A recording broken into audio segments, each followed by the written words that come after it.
Eu vou trabalhar com uma equação matemática que é a equação da reta, que é y igual a ax mais b, que, se eu não me engano, é uma das equações mais conhecidas aí da matemática de gráficos, né? Você vai colocar um plano cartesiano aí, qualquer reta linear, você tem a equação da reta. Geralmente, se ela não tem nenhum, se ela tem um ângulo fixo, né? Se ela sobe crescente ou decrescente, ou ela é paralela, acaba sendo uma equação linear, o que a equação da reta consegue regir tranquilamente. E aqui vai ver o coeficiente angular da reta, que é esse A aqui no caso, né? Que dá para ver qual que é. E aí no caso ele está em destaque. Qual que seria a ideia aqui? Se eu pegar, por exemplo, esses gráficos, aqui eu consigo ver os ângulos, né? E aqui eu tenho um ângulo de 0 graus no caso, então em relação à horizontal, ela está 0 graus de ângulo, então ela é reta, ó. Aqui, ó, aqui tem um ângulo de menos de 90 graus, ó. Que 90 graus é um ângulo reto, né? Então ela ficaria para cima, que nem é o caso dessa daqui. E aqui é um ângulo maior que 90 graus, ou seja, ela está indo a um sentido oposto aqui do gráfico, no caso, apresentando um comportamento do A diferente.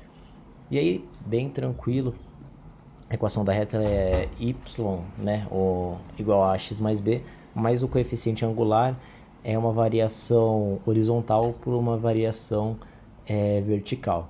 O que seria o, basicamente, né, por exemplo, se eu for escrever uma equação aqui, é o a delta y por delta x, que é a variação em y pela em x, né? No caso, vai dar o ângulo que faz aí essa reta. E para escrever isso é bem tranquilo no código aqui. Eu vou ter que ter primeiro a entrada com as variáveis, né? Mas eu vou mostrar para o usuário que esse programa ele calcula isso, né? Então, por exemplo, eu posso dar uma mensagem aqui para o usuário. Olá, por exemplo.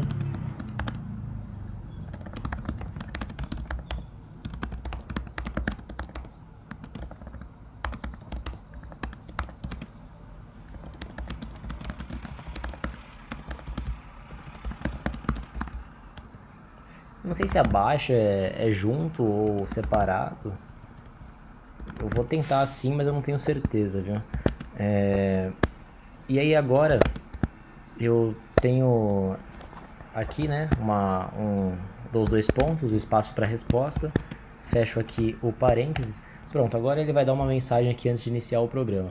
Aí agora eu vou pedir para o usuário entrar com os valores, né? Então aqui eu vou chamar o primeiro de delta y, que é a variação em y, ou variação em y, posso escrever também, como você preferir. Vou converter ele para float, porque geralmente é número quebrado aí para fazer o ângulo da reta. Então o float ele acaba funcionando um pouco melhor, eu acho. E aí eu entro com o input, que é para o usuário entrar com alguma certa informação para mim. E agora eu coloco aqui, pode ser assim, entre com o valor da variação vertical de algum ponto na reta. Bom, agora eu faço aquele mesmo esquema, né? Fecho aqui e fecho ali o float. Bom, agora eu venho com o delta x, né? Float, input. Escreva a mesma coisa, só que agora horizontal, né? Entre com o valor da variação horizontal, ponto na reta.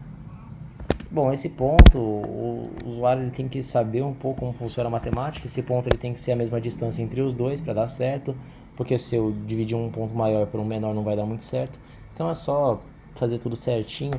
E agora que eu tenho essas equações dadas, aí eu tenho, no caso aqui, o operador, né? O operador vai ser uma variável também. Ele vai pegar o meu delta y, ele vai dividir pelo delta x. Beleza, agora eu tenho o print do resultado, né? Então eu falo para o usuário ali, né, que o coeficiente angular da reta é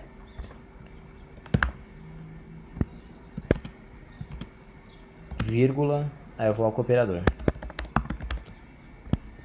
Bom, vou fazer o teste aqui para ver se dá certo, né? E aí eu vou ter que entrar com um número de qualquer jeito. Então vem aqui Run Model, ok. Olá, você pode calcular o coeficiente angular da reta nesse software, entre com os valores mencionados abaixo, entre com o valor da variação vertical de algum ponto na reta. Vou colocar aqui, por exemplo, o 10, entre com o valor da variação horizontal de algum ponto na reta, e aí eu vou colocar o 5, e ele fala que o coeficiente angular da reta é 2. E tá certo isso, porque se você for pensar numa reta que o coeficiente que na horizontal eu tenho 5 e depois eu tenho 10, então quer dizer que ele cresce 2 vezes a cada uma vez que eu cresço, já que é algo linear, né? Então ele vai crescer 2 vezes cada vez. Então realmente está certo, essa aqui é a resposta, e basicamente é assim que eu coloco o coeficiente angular. Aí depois eu vou fazer uma para o coeficiente linear, um vídeo, e depois para fazer a equação da reta inteira, e depois com representação gráfica também, beleza? Só isso.